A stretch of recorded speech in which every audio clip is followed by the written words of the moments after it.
Баршаңызға сәлем, құрметті менің алтын көрермендерім. Бүгін бауырдан котлет жасаймыз. Каналға тіркеліп алуды ұмытпаңыздар. Ендеше бастаймыз. Рецептің құрамын описание бөлімінде жазатын боламын. Котлет жасау үшін мен бір үлкен жуа және бір сәбіз қостым. Мен котлетке қозының бауырын алдым. Оған 2 түйір сарымсақ қостым, жарты қасық бұрыш, 1,5 қасықтай тұз қосқан дұрыс. Бауыр менде 500 грамм және құйрық май қостым. Барлығын блендерден өткіздім. Және 1 жұмыртқа, сосын 3 ас қасық сүт қостым.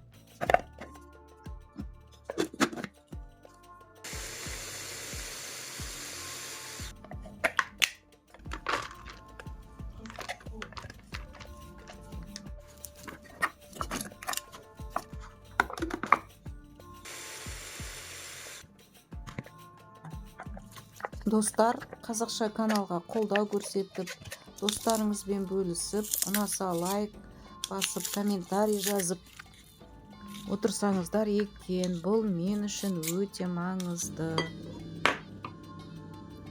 Бауырдың пленкасын осылай қолмен сыдырып алып тастаймыз. Және турап блендерге салып, жақсылап тартып аламыз.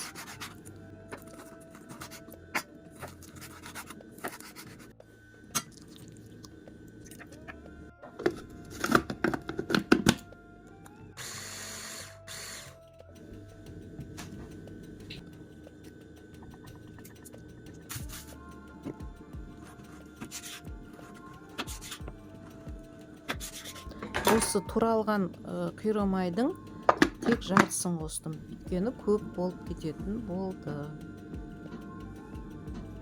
Міне осыншасы қалды. Негізі құйрық майды қолмен ұсақтап турап қосқан дұрыс екен. Тартылған майдың араласуы қиын болады екен.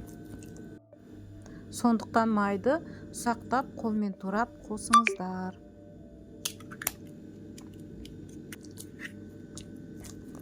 Бұл жерде мен 1 жұмыртқа және 2 ас қасық ұн қостым.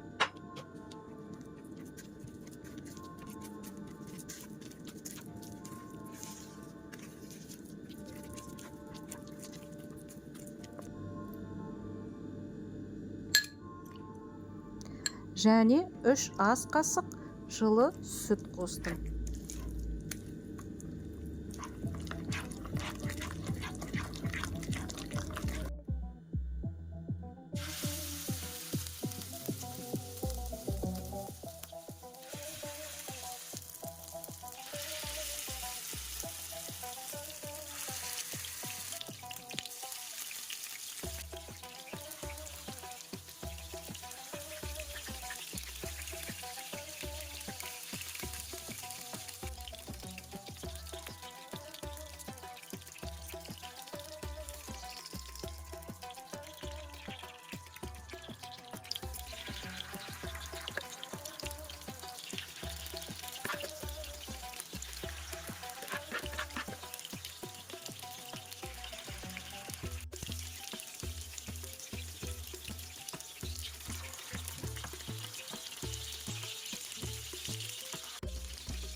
Котлетіміз дайын болды.